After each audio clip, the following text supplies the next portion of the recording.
Hey guys, it's Cole and Kelly Watkins here with the Bridge Group, RE/MAX Westside, and today we're talking about the 4 things that we've learned in 4 years of being a real estate agent.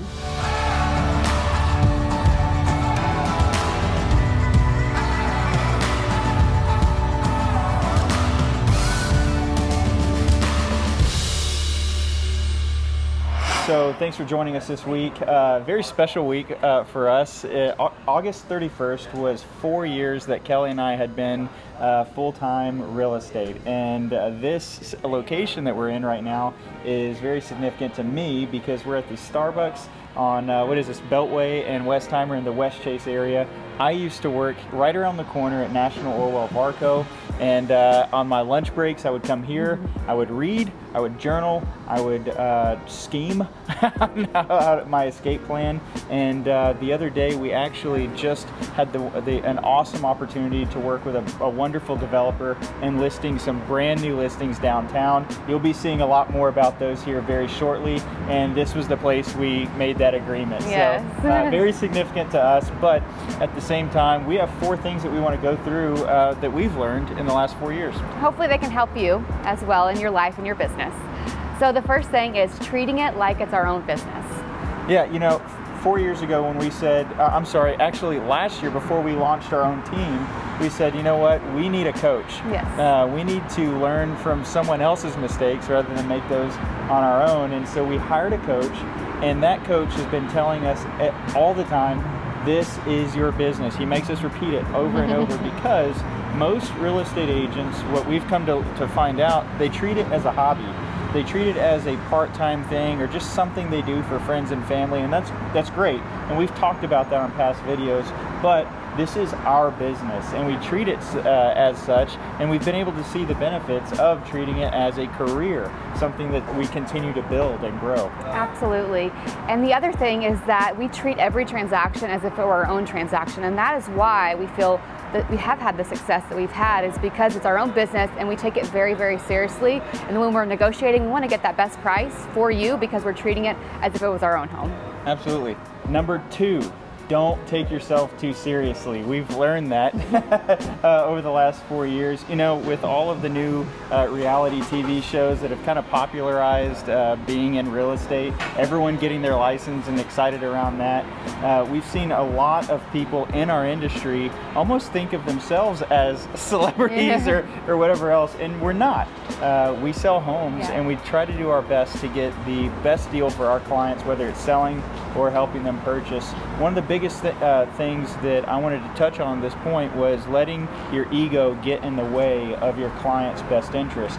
And a lot of times we work with as many clients as we work with that many realtors on the other end of that deal. And we've seen it time and time again where that real estate agent has taken offense to maybe an offer or a counter offer from our sellers, anything like that, and it has put their clients out of the deal and out of the standing. Someone else got it. If we keep our egos in check and we realize that our job is to get our clients from point A to point B, I think everything's going to go pretty good.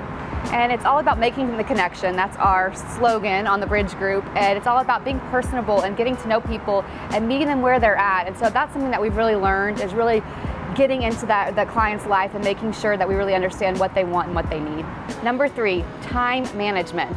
As real estate agents, I didn't realize how busy we can get and how we can work as long as we let ourselves work. So it's important to prioritize and to time block and put certain things in for certain hours and only give it that much time. That way we can have time for our families and make sure that we prioritize our lives as well. Yeah, and ironically, if you don't make time, you'll never have time, and if you don't make time to make time, you won't do it. It's crazy, but whenever I do that, I have a morning routine, and that's been for me another thing that has been huge in the last 4 years of real estate, is having a solid morning routine. We've gone over that a couple times in past videos, so refer to those, but I have exercise, journal, meditation, and some element of education in there. But in the morning and in the evening, I go over my calendar. I go over the day after or the day before, what I'm going to do the day after, and I try to make sure that everything lines up and that I'm not overscheduling myself, and that I have plenty of time to get to where I need to be on time.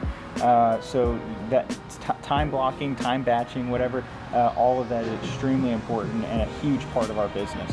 And last but not least, number 4, communication. Communication is the lifeblood of our business. Yes. There are some agents are hired or never hired, or they're unfortunately fired because of a lack of communication. We have built in systems into our business with communication, but at the same time, Kelly is my partner and my wife.